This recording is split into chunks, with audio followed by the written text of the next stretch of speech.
Outrage in Egypt as the head of the country's journalists' union is sentenced to 2 years in prison. It's seen as a further crackdown on rising voices of dissent. So what will this mean for Egyptian journalists and press freedom? This is Inside Story.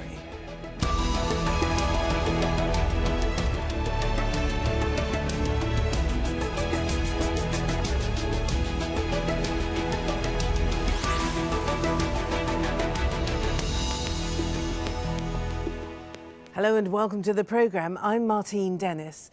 Egypt has faced numerous challenges since the overthrow of the former president Mohamed Morsi.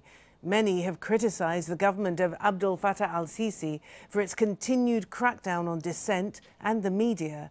And now a court has sentenced the head of Egypt's journalists' union, Yahya Kalash, and 2 other board members to 2 years in prison.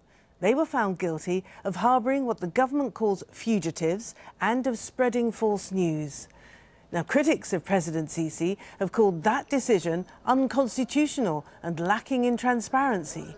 But the authorities insist the journalists broke the law and should be punished. They've been released on bail pending an appeal. Now, here's what one of the accused journalists had to say after the verdict against him. We're facing a court decision and must go through the procedures of the Court of Cassation. This verdict reflects the general atmosphere we're living in, but we have to deal with it within the law. Well, this particular case started back in May when security forces stormed the syndicate building and arrested 2 young independent journalists. The men who took refuge there were accused of inciting unauthorised protests against the handing over of 2 strategic Red Sea islands to Saudi Arabia. Now, the move infuriated fellow journalists who staged protests, demanded the Interior Minister's resignation and a presidential apology. Yahya Kalash, the head of the press union, accused the government of escalating a war against journalism. After a 6-month trial, Kalash and 2 other union members were charged on Saturday for sheltering 2 wanted men and spreading false news. Let's bring in our guests now. In Berlin, we have Ahmed Badawi, co-founder of the Transform EV. That's the Interdisciplinary Centre for Conflict Analysis, Political Development and World Society Research. In Vienna, we have Barbara Trionfi, Executive Director of the International Press Institute. And in Bern, in Switzerland, joining us via Skype, we have Mohamed Ghoneim, Secretary General of the El Taharok El Igabi Foundation. Welcome to you all. Can I start with you first, Ahmed? How significant are these developments, the sentencing to 2 years in jail of the head of the press syndicate in Egypt, the first time in its 75-year history? It's very significant, as you just said. It's the first time that security forces break through the press syndicates. First time since the late 1940s, when the syndicate was established. But you have to put this in context. These are not the first people to go to prison, to receive unfair trials, and to be jailed for voicing their opposition to the regime. There are thousands like them, not only journalists, activists, members of the opposition, but journalists in particular have been receiving an unfair share of oppression recently. Last year was a very bad year for journalists. At least 23 journalists were put in prison or sentenced to long prison terms just for expressing their point of view. In the beginning, I thought that what the government wanted was not to allow anybody to cross the line from freedom of expression into activism. And yes, maybe in this case, that was the problem, that these 3 journalists, they were acting more like activists. But in the cases of other journalists, this line was never crossed. So there is some kind of randomness. You can think of it as authoritarian randomness, where the security apparatus is just on the loose, and it's really very difficult to predict or to see a pattern or a logic in the behavior of the government. This capriciousness is becoming very damaging for the country, And I don't see how there can be any progress, whether economically, politically, or socially, with this type of mentality in power. Barbara, I see you shaking your head. What were you particularly registering from what Ahmed had to say? No, I think Ahmed is he's perfectly right that the journalists are being accused of being activists, which is unfortunately what happens in Egypt and what happens in other countries around the world where governments are not democratic. You know, journalists, they are the watchdogs of democratic principles. Journalists are there to expose wrongdoings, and that's what they do. In the moment there is a government that does not tolerate this degree of dissent or this degree of criticism, which is a legitimate form of criticism in a democratic society. If the government says that this amounts to activism, then journalism in that country has a problem, and this is what we are seeing in Egypt.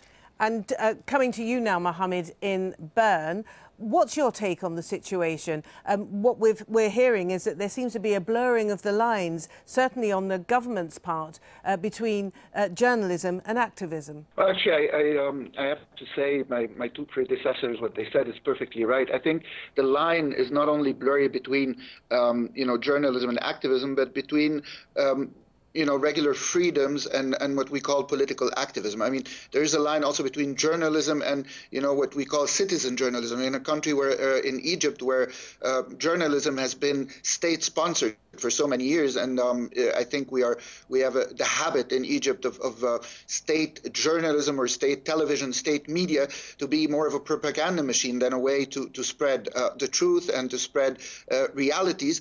I think citizen journalism on one hand has become very important. We've seen that with the rise of importance of social media and the outbreak of the revolution, but we're also seeing it more and more in the voices of independent media. And independent media and independent journalism is being so much oppressed on a regular basis now in Egypt that we've seen many voices, many writers, many media personalities who have completely disappeared, who have not present anymore on the Egyptian media, whether it's state media or even private media. Even the private media sector is almost controlled by the state. So we have a state where people who want to write, who want to express their views, have nowhere to write, have nowhere to go anymore.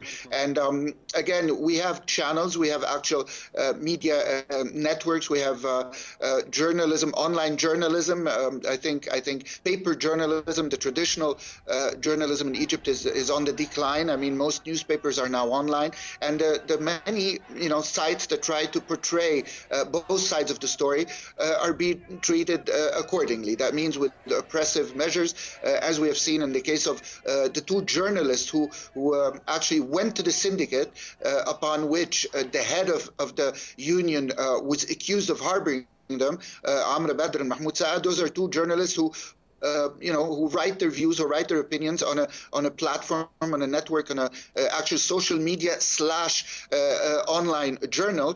And because of their views, they were being, they went after them because they said those two islands that you spoke of are Egyptians. So they had nowhere else to go. They went to the syndicate. They went to the place that they are part of, the Union of Journalists, and the state made no difference there. The state did not give the required respect it should give to a syndicate like that, and the person of the head of that syndicate had to pay the price. All right. So as we see, it's all... Barbara, I think what seems to be central to this are these phrases that we're using that I think would really benefit from some firm definition. What is the definition of an activist? What is the definition of a journalist? And Mohamed has just introduced this notion of citizen journalism. I mean, this is muddying the waters somewhat, isn't it? I think, as I said, citizen journalism flourishes where other types of independent journalism cannot exist. And these are the countries where we have seen citizen journalism flourishing, but also being a very important part of the democratic discourse. But is it different? Is it different to activism? It can be. citizen journalism is a very not clearly defined term, and everybody defines it as they want. Of course, for us, a journalist, whether it is a citizen journalist or not, is still a journalist. So it has nothing to do with activism. But certainly, I mean, a part of the journalistic work, and this is what I mentioned before, a part of the journalistic work becomes activism in the moment journalists are operating in a country that does not tolerate dissenting opinions, in a country where there is a government that does not tolerate criticism. So even fact-based criticism, which is what journalists are there to disseminate, fact-based exposure of wrongdoings by the government, which is what journalism is about, citizen journalism not. Even that becomes activism in the moment we live in a country, or we look at a country like Egypt, where there is only one opinion being accepted, and that's the one of the government. And Ahmed, Egypt has a fairly new and fresh constitution, and on the face of it, freedom of expression is protected. It's enshrined in the constitution. It guarantees freedom of thought, opinion and expression thereof. It also bans media censorship. So is the present government actually in contravention of the constitution of Egypt? Yes, of course, and not just in this case. The Egyptian government has been in contravention with the constitution in many other examples. I think this whole notion of the truth, we have a big problem with that when we compare the rhetoric, what is written in institutional documents like the constitution, and the reality, the practice of the Egyptian government on the ground. You find a huge gap between rhetoric and reality when it comes to implementing the law. The Egyptian government, and not only the Egyptian government, many other governments in the region, a lot of research has been done, and it basically indicates, this research basically indicates that constitutions are mostly not worth the paper they're written on. They're just empty legal constructs that really have no bearing on the exercise of raw power in society. The word post-truth has been just selected by as the word of the year. We've been living in a post-truth society since 1952. The role of journalism to reveal the truth, as Mohamed said, this has not been practiced in Egypt for a very long time. And journalists, either they toe the line and repeat the narrative of the government, or they are persecuted and imprisoned and jailed. Citizen journalism, of course, is very important because it operates under the radar. It operates under the legal framework that the government is only using to oppress the people. And on Facebook or other social media, and also in independent media outlets, most of which are actually being published online outside Egypt, they provide a very rare glimpse into reality as it is actually happening in the country. But unfortunately, there needs to be more that could be done in terms of spreading the messages that are coming from these different news media, and in terms of also convincing the ordinary Egyptian that there is another narrative that is worth listening to. And this is something that I believe political activists in Egypt have so far not been very successful in doing. OK, Mohamed, now the government claims justification for its actions, citing national security concerns. I mean, it does have unrest, doesn't it, in the Sinai Peninsula in particular. It has, it would appear, growing dissatisfaction, both social and political, on the streets of many of the major cities. So is that not a reasonable defence for the government's actions? It can be one if you want it to be. I mean, everything we've been living in terms of oppression, in terms of really the one voice media that we have, this propaganda machine, is all based on this justification that we are at war. Now, I'm not contesting that there is turmoil in Sinai. I'm not contesting that there is a security issue. I'm not contesting that there is a regional issue where regular Egyptians are, holding on to their armies, stating always it's good that we have not gone as far as other countries, namely Syria or Iraq or Libya. where the armies have lost control, where the situation on the ground has become somewhat disastrous for the population. So yes, there is turmoil, and yes, there is this constraint that we are at war, and now I'll put at war like that. But to be able to justify everything that happens on the internal front, every other opinion that's being stated, every person that has any kind of a criticism directed at the government, at the regime, for any other, for example, economic wrongdoings, for any, breach of any human rights, to always base that back on that one justification, I think is quite poor. You've asked my friend Ahmed before whether the government is right in doing so, whether it's basing everything it's doing on the Constitution.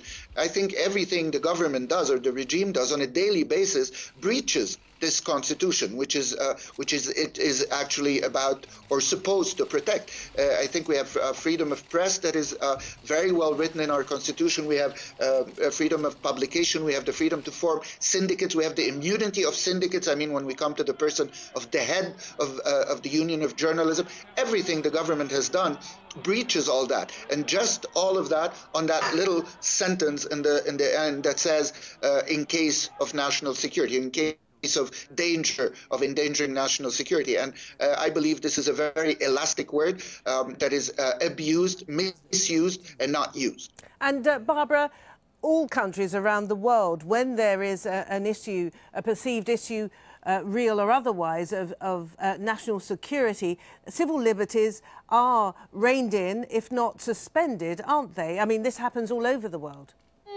Not entirely. I mean, it does happen all over the world when there is a very serious issue of national security. But as my colleagues were saying, there is a limit, and there are issues there are liberties, and there are things that need to be stopped. There are liberties that need to be suspended because in order to protect national security. But what is happening in Egypt at the moment goes far beyond what is necessary and what is legally justifiable. On top of it, Egypt, independently from the issue of national security, it's true that freedom of expression is protected by the Constitution, but Egypt has an array of other laws that limit that constitutional right. And the fact that the journalists, for example, are being sentenced for publishing false news is insane. In any democratic country, publishing false news cannot be a criminal offense.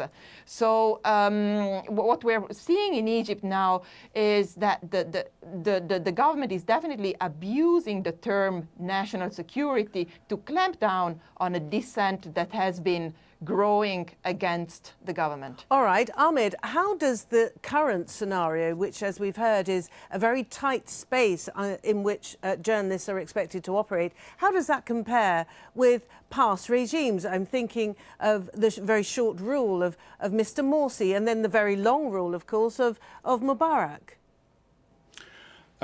It would compare rather very poorly relative to Morsi, Mubarak, and even the last few years of Sadat's presidency, but it would still compare favorably to the time under Nasser.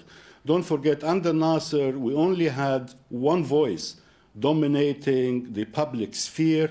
There were no social media, there were no independent journalism.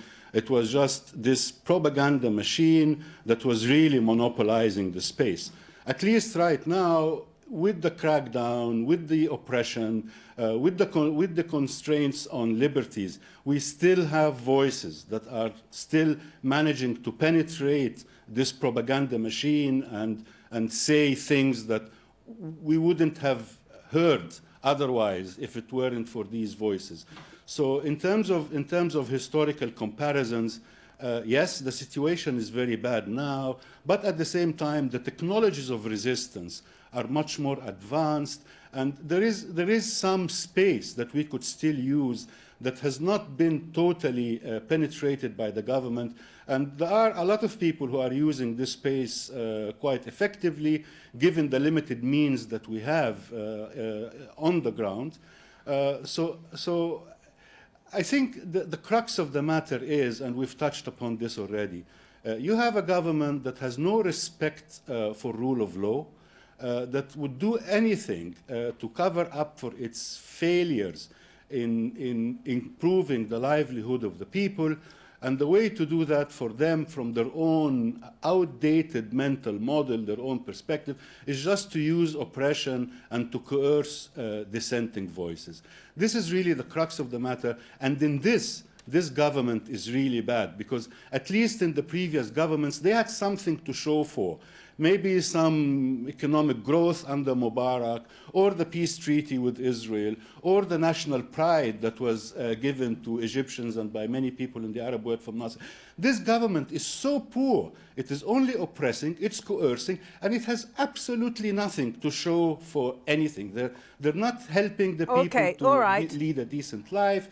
All the projects have failed. There are many it's challenges. Really a very bad Ahmed, situation in Egypt as now. we've outlined, there are many challenges. But Barbara, I just want to come to you and to find out how important is it for any healthy society to have a free, independent press, media? I think it is fundamental. We all think it is fundamental. We believe that no democratic society can even exist without a free, independent, and I would add quality media. We need the journalist and the media that is there to report in a credible manner about what I said, about the wrongdoings of the government. And that is normally in a proper democratic society is something that even a government should value, because these are the people who also tell them what they're doing wrong. Unfortunately, we are not seeing this in Egypt. We are not seeing an independent press because it is not allowed. And we are only seeing little quality, if you want, because of the tradition of the country. So it's a double problem. But I must say that certainly the last three governments have not allowed the independent press to grow and to play the role that it could play in a democratic society. And Mohamed, I'm just wondering whether all of this controversy surrounding the clampdown on media activity, whether this is having any kind of effect upon the overall popularity. I know it's quite difficult to gauge, but would you say that Mr. Sisi's government is as popular as it was before, or do you see that popularity is perhaps on the wane?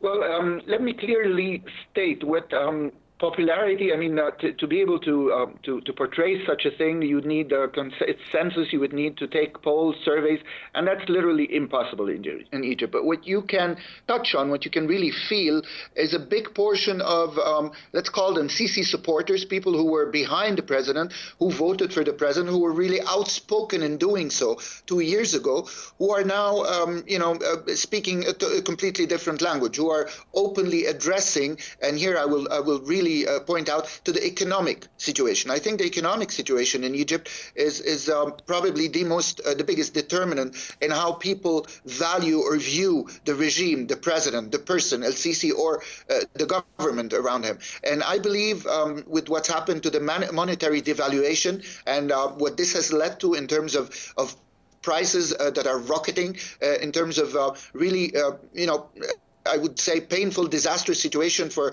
a very big chunk of the society, of the Egyptian society, who are really trying to make ends meet and who are looking ahead at worsening situation day by day. I believe the satisfaction with this regime cannot be upheld on a very long term with this notion that the army, the military, and this president are saving the country from an unknown destiny, which they always seem to talk about when they compare it to other neighboring countries, as I stated in my previous one. I believe the satisfaction level will grow or will continue to diminish, if I may declare it like that, will continue to go down if the economic situation does not improve. And as far as the civil liberties and journalism, I can only state that what Ahmed and Barbara said is absolutely true.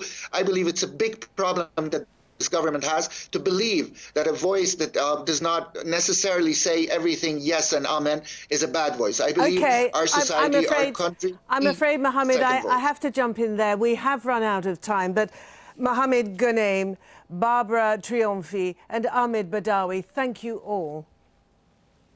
And as ever, thank you for watching the programme. Remember, you can see the programme anytime you like by going to the Al Jazeera website, or of course you can go to our Facebook page, and there's always Twitter as well. @AJ Inside Story is our handle. So thank you very much again for watching, and it's bye for now.